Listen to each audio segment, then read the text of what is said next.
No 2024, Galicia foi a sexta comunidade con maior número de denuncias formuladas pola Dirección Xeral de Tráfico, máis de 430.000, o 8% do total.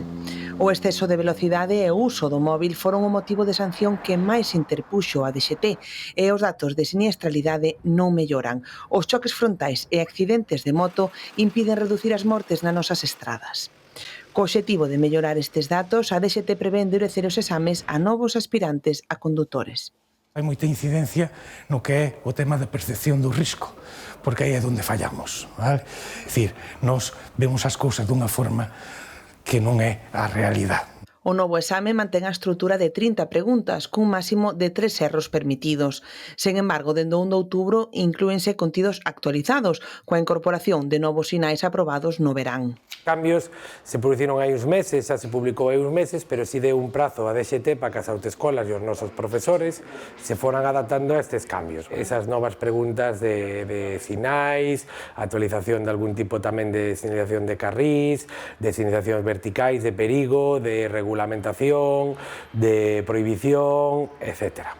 Estes novos sinais pronto se verán nas estradas, pero antes a DXT quere que os novos condutores as coñezan. Sinais adaptadas aos vehículos de mobilidade personal, os pictogramas, por exemplo, do ferrocarril, antes íamos un tren, pois que o mellor que somos un pouco xa maiores e os reconocemos, pero a xente nova pois non reconocía estes sinais do ferrocarril, entón son as sinais máis adaptadas á modernidade. A modificación máis relevante chegará en 2026, cando se integrarán vídeos curtos con situacións reais de conducción. Inspirados nos modelos usados no Reino Unido e en Francia, estes vídeos amosarán escenas como a aparición repentina dun peatón, un vehículo detido no arcén ou condicións meteorolóxicas adversas. Os aspirantes terán que indicar como actuarían en cada caso. Pois que un examen non tanto mellor de memorizar preguntas, sino pois ver vídeos e buscar neses vídeos pois posibles riscos ou posibles situacións que non sean correctas á hora de conducir.